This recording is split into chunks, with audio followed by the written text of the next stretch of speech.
This is 3.6, review number 2 for related rates. This is problem number 5. This is a cone problem. Sand is being poured out at a rate of 7.6 cubic centimeters per second and is forming a conical pile. All right, the height of the pile is always a third of the radius. Determine how fast the height is changing when the height is 5, and then the second part, determine the rate of change of the radius at that same exact time. All right, so first when we do this, we have ourselves a cone.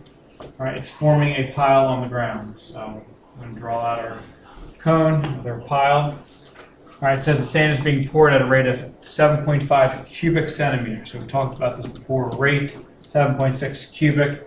All right, since it's creating a pile of sand on the ground here, this is going to be a positive. So my dV/dt is going to equal to a positive 7.6. And again, it's the volume because it says cubic. All right, it's forming that conical pile. All right, it tells us here the height is always 1/3 the radius. So that's going to be my connection.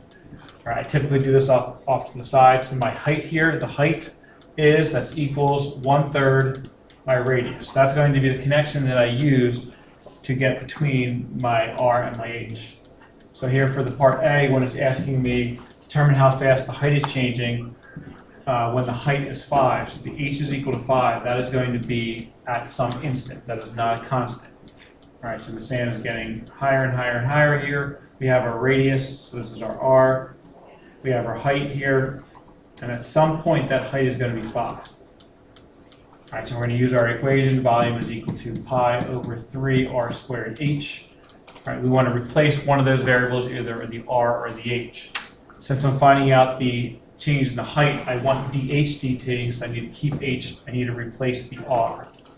All right, so I'm going to solve over here for my helper equation. I'm going to solve that for r. So I multiply by 3, so I get 3h is equal to r. That's the equation I'm going to use to plug in to simplify this for part A. So volume is equal to pi over 3 times by my r now is 3h all squared times by h. So again, when you're doing this, you always want to solve the helper equation over here for the variable that you want to get rid of. I want to get rid of r, so I solve for r. That allows my equation to have h's in it. Simplify this so your volume is equal to, when you simplify the inside, that's going to be 9 all over this 3. It's just going to give me 3 pi. And then h squared times by h is going to be h to the third. So it's a relatively straightforward equation. Take your derivative. Both sides, dv dt is equal to 9 pi h squared dh dt. Now it's just a matter of plugging in the information. dv dt here is 7.6 is equal to 9 pi times by my height, which in this instant is 5 squared dh dt.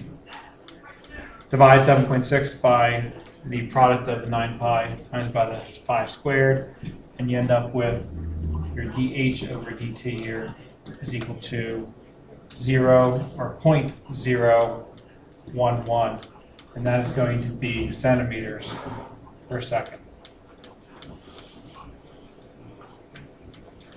Part B is very, very similar. We're going to start off with volume equals pi over 3 r squared h, but this time it says determine the rate of change of the radius. So I want to keep my r. I want to get rid of h. So now I'm going to take this, I'm going to solve for h. The h is equal to 1/3 r. Again, this problem is a little bit easier because I gave you that. You didn't have to find that. A lot of times you do have to find that using your ratio. So here I'm going to take that 1/3 r and plug it in. So volume equals pi over 3 r squared times by 1/3 r. Putting this together, volume is equal to pi over 9 r to the third. And now again, just like I did in the last time here, I'm going to take my derivative. dv over dt here is going to equal to 3 times pi over 9 is pi over 3 r squared times by dr over dt.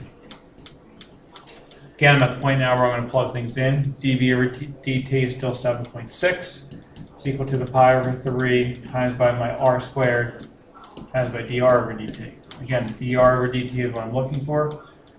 I'm missing the r. It's not given to me. In the previous one, in part A, it gave me the height was 5.